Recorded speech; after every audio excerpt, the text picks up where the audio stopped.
살짝 벗어보겠습니다. 커밍아웃을 하는데요. 근데 일단 숨을 참아야죠. 그냥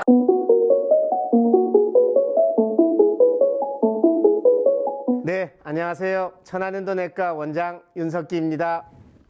네, 안녕하세요. 세종병원 내분비내과 김종화입니다.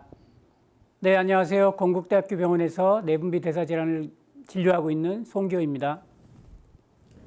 실제 이런 진료를 하고 계시는 우리 내분비 대사 교수님들을 모시고 대사증후군에 대해서 집중적으로 한번 해부해 보겠습니다. 부탁드립니다. 대사증후군이라고 하는데 이 과연 질병인가요?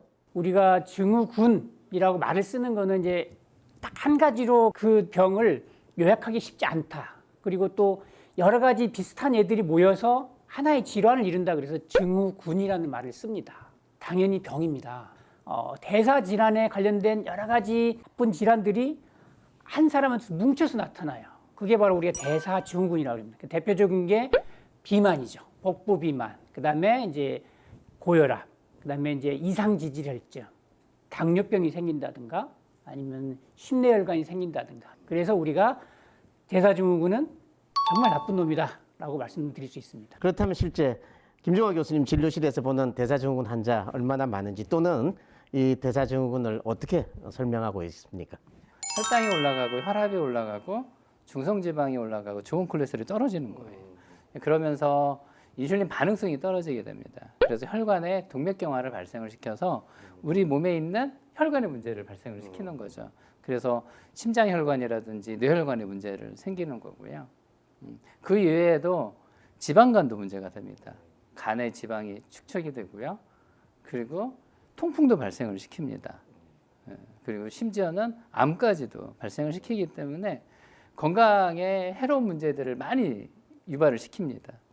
그렇기 때문에 저희가 꼭 관리를 해야 되는 질환이라고 생각을 합니다. 우리가 관리해야 되는 중요한 하나의 질병으로 정의를 내리겠습니다. 대사증후군이 심장병, 그다음 중풍 잘 생긴다고 하는데 정말 사실인가요? 우리나라 환자들 같은 경우 대사증후군이 있는 사람들이 한 30% 정도 됩니다.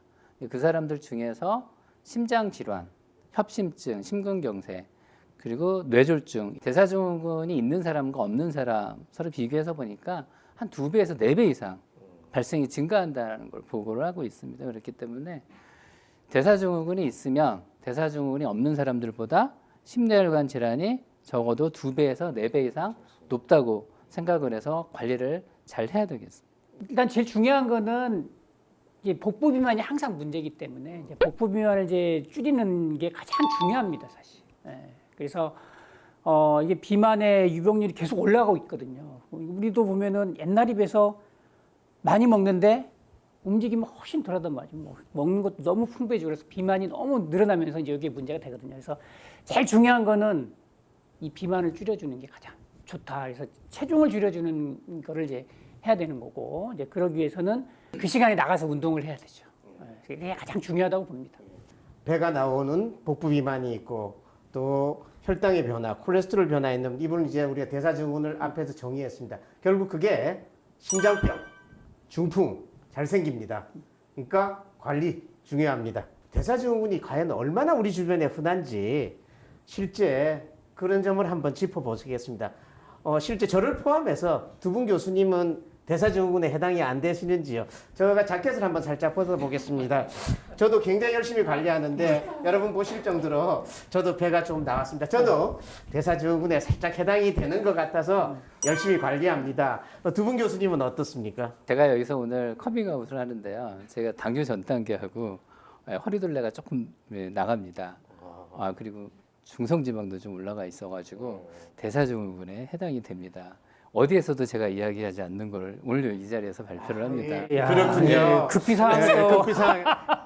사실 그렇습니다. 저희들 같이 이 당뇨병 같은 이런 비만 같은 내분비 질환을 진료하는 의사들의 입장에서도 이 대사증후군 정말 풀기 어려운 숙제입니다. 저희들조차도 그런 위험에 노출이 되어 있다는 건 사실입니다. 자, 그렇다면 이게 과연 우리나라에서 빈도가 어느 정도 되는지 그 송기호 교수님 한번 부탁드립니다. 20대 이상 성인에서도 보면 벌써 한 4명 중에 1명은 대사증후군입니다. 근데 이게 나이가 갈수록 점점 늘어나요. 60대가 되면은 거의 한 40에서 50% 정도가 이제 대사증후군이 되는 거죠. 대사증후군 유병률이 연령대에 비해 가지고 이제 30대는 30% 생각하시면 되고요. 40대는 40%, 50대, 60대는 50% 이상이라고 생각을 하시면 됩니다. 그럼 저희가 50대니까 여기에서도 반드시 50%는 있으면 한 분 내지 두 분은 대사증후군. 네. 저도 커밍아웃 했고 네. 우리 김종화 교수님도 커밍아웃 했습니다. 제가 나머지 빠진 것 같습니다. 나머지- 저는 그래도 다행히. 대사증후군은 전문의도 풀기 어려운 숙제입니다. 결국은 앞서 두 분 교수님이 말씀해 주셨듯이 역시 적극적인 생활 관리가 굉장히 중요한 것 같습니다. 그러면 저희가 대사증후군을 관리하기 위한 어떤 이제 팁에 대해서 한번 이야기를 해보도록 하겠습니다. 일단은 한번 걸리면 평생 가고요. 본인이 관리를 열심히 하면 어느 정도 예방은 할 수 있습니다. 대사증후군으로 인해서 발생하는 당뇨병이라든지 고혈압, 심내혈관 질환을 예방을 할 수 있습니다. 먹는 게 중요하고요. 그리고 먹는 거에 따라 가지고 활동량을 늘려야 됩니다. 저 같은 경우에도 하루에 10,000보 이상을 걸으려고 노력을 하고요. 그리고 시간을 내서 일주일에 3회 이상 근력 운동을 하고 있습니다. 대사증후군에 제가 충격을 받고 그 이후부터 근력 운동도 열심히 하고 먹는 거 조절하고 해서 과거에 비해서 조금 나아지긴 했습니다. 송교 교수님, 특히 어떻게 하면 뱃살 잡는지 좋은 팁 좀 소개해 주시죠. 근데 일단 숨을 참아야죠. 가장 클 것 같고. 네, 저도 지금 숨 참고 있습니다. 제일 중요한 거는 식단인 것 같아요. 식단. 먹는 게 가장 제일 중요한 것 같고. 고기보다는 이제 생선이나 동물성 단백보다는 식물성 단백. 뭐 이렇게 그런 습관 자체를, 식습관 자체를 건강하게 바꿔주는 게 일단 1번이라고 생각하고요. 자꾸 운동을 하려고 노력. 운동은 습관입니다. 습관. 자꾸 길러야 되고. 그다음에 이제 맘먹기 달리는 것 같아요. 내일부터 해야 되지 하다 보면은 평생 비만을 떨칠 수가 없습니다. 그래서 지금 시작하셔야 됩니다. 결국은 지금 즉시 실천하라. 참 저희들이 쉽게 하지만 실천하기 어려운 네. 주제인 것 같습니다. 하지만은 앞으로 생길 수 있는 혈관에 대한 문제 생각하신다면 이건 노력이 필요한 질병이 확실한 것 같습니다. 부탁드립니다.